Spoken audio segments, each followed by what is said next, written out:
네, 안녕하세요. 날마다 솟는 샘물 6월달 25일 화요일 이사야 48장 12절부터 22절까지의 말씀을 본문으로 해서 하나님께서 주신 명령에 순종하라 라는 제목의 큐티 시작하도록 하겠습니다.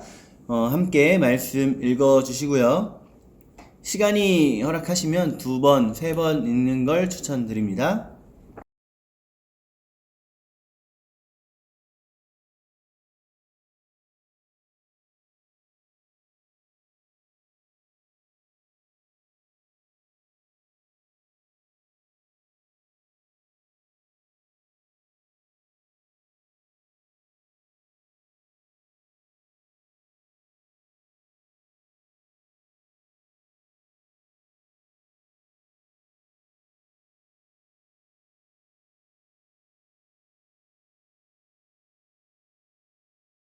네, 오늘 말씀은 하나님께서 바벨론을 통해서 이스라엘을 징벌하실 수밖에 없었던 그 내용을 보여주시는 거예요.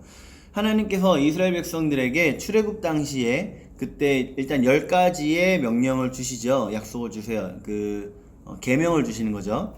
그 계명을 주셔서 그 계명을 온전히 순종하고 살면 하나님 복을 주실 텐데, 그렇질 않고 하나님보다 우상을 더 사랑했고, 또 이웃을 사랑하기보다는 이웃을 이용하고, 이웃을 속된 말로 등쳐먹는다고 하죠. 그런 식으로 악한 일을 계속해서 벌였던 유대인들을 향해서 하나님께서 이제 새로운 징벌 이후에 새로운 은혜를 주시는 모습을 보게 되는 거예요. 그럼 우리가 한번 질문 한 문제씩 다시 같이 보면서 말씀을 좀 더 깊이 보도록 하겠습니다. 1번 질문이에요. 이스라엘 백성이 복을 받을 조건은 무엇입니까? 18절, 19절 말씀이네요. 여기 이스라엘 백성은 정말 이스라엘 백성만을 말하는 게 아니라 우리까지 포함인 겁니다. 18절부터 보면, 내가 나의 명령에 주의하였더라면 내 평강이 강과 같았겠고 내 공의가 바다 물결 같았을 것이며 내 자손이 모래 같았겠고 내 몸의 소생이 모래알 같아서 그의 이름이 내 앞에서 끊어지지 아니하였겠고 없어지지 아니하였으리라 하셨느니라. 네, 아멘. 하나님의 명령, 여기서는 십계명 말씀을 하시는 거죠, 사실상. 네, 십계명. 하나님의 말씀 돌판이 2개가 있었어요. 첫 번째 돌판은 하나님과의 관계에 관한 계명, 그리고 두 번째 돌판은 이웃들 간에, 사람과 사람 사이에 지켜야 할 계명, 이렇게 2개의 돌판을 주셨죠. 그런데 이 유대 나라가, 남유대 왕국이 멸망하는 그 시간쯤이 가면 어떻게 되냐면, 하나님보다는 우상을 더 사랑하는 나라가 돼버리고요. 그리고 이웃을 사랑하는 모습이 아니라 이웃을 이용하는, 그런 모습. 이웃이 아니라 마치 나를 위한 발판으로만 여기는 그런 모습이 있었던 겁니다.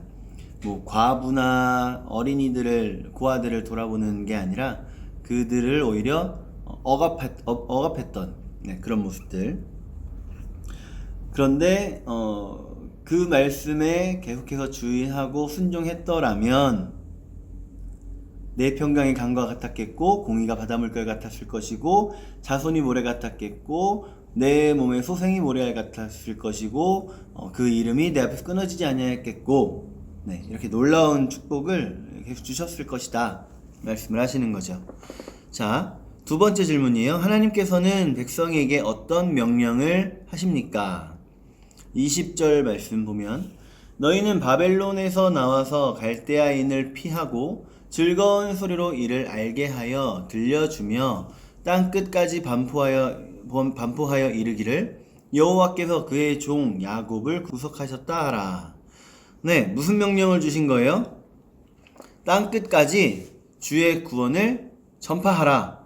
하나님께서 우리에게 어떻게 새 일을 행하셨는지 너희의 입술로 땅끝까지 모든 사람들이 알 수 있도록 전파해라. 그런 말씀을 주신 거죠. 자, 그럼 3번 질문. 하나님께서는 왜 자신의 명령을 따르지 않은 이스라엘 백성에게 다시 새로운 명령을 주십니까? 앞에 이야기했듯이 첫 번째 명령은 사실상 그 십계명 말씀이에요. 십계명 말씀. 하나님 섬기는 거, 그리고 이웃 간에 서로 사랑하는 거, 이런 계명이었는데 그 계명을 어기고 그 계명을 멀리하고 그 계명을 마치 모르는 사람들인 것 마냥 살았던 그 모습들. 네, 그래서 하나님께서 그들에게 바벨론을 통해서 징벌을 하셨는데 다시 한번 기회를 주시는 거죠. 다시 한번 기회를 주시는 거예요. 새로운 명령 주셔서 내가 약속했듯이 70년 만에 다시 너희를 포로에서 돌아오게 하겠다. 그리고 그걸 너희들은 널리 전파해라. 앞에 우리가 계속 큐티를 하셔서 아시겠지만 이 은혜가 하나님의 영광을 위하여 라는 표현으로 많이 나왔었죠. 그래서 이스라엘 백성에게 새로운 명령을 주신 이유는 뭐예요? 하나님의 영광을 드러내도록 하기 위해서.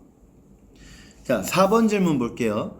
계속 명령을 어겼던 이스라엘 백성을 살피시며 새로운 명령을 주시는 하나님의 모습에서 무엇을 느낍니까?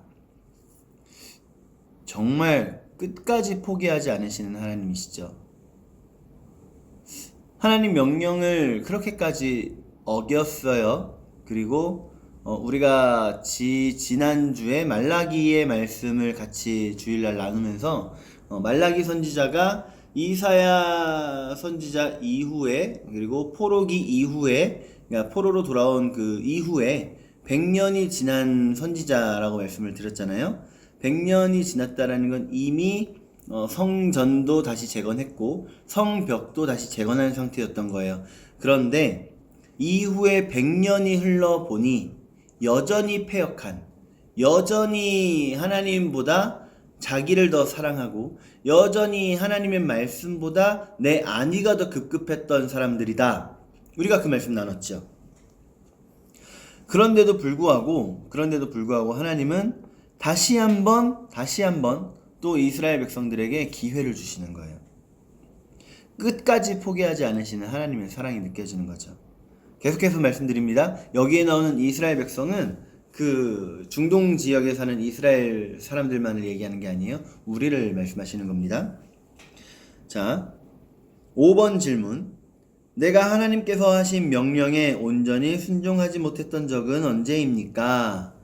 여러분, 우리가 순종하기 어려운 때가 참 많아요. 우리가 나의 자존심이 걸린 문제라든가 아니면 내가 부끄러운 그런 순간이라든가 너무 많죠. 그런데 하나님은요, 마저 읽어볼까요? 질문. 오늘 내게 주시는 하나님의 명령에 전적으로 순종하기 위해 무엇을 결단하겠습니까? 하나님은요, 우리가 아무리 부끄럽고 우리가 아무리 내 자존심 때문에 하기 어렵다고 할지라도 하나님은 우리한테 계속해서 그 수준의 명령을 주세요. 언제까지냐면 내가 내 자존심 내려놓을 수 있을 때까지. 여러분, 우리가요, 하나님의 말씀에 온전히 순종한다 라고 하는 거에 있어서 너무 어려운, 가장 어려운 거라고 표현하기 좀 그렇지만 그래도 정말 너무 어려운 부분 중에 하나가 바로 이 자존심 문제예요. 그래서 자존심이 됐든 재물, 물질에 대한 내용이 됐든 어쨌든 우리가 하나님의 말씀에 순종하지 못하게 되는 이유는요, 사실 내가 죽지 않아서 그래요. 내가 여전히 살아있어서 그래요. 내 안에 여전히 내가 살아있다 보니까 하나님의 말씀에 온전히 순종하지 못하는 거죠.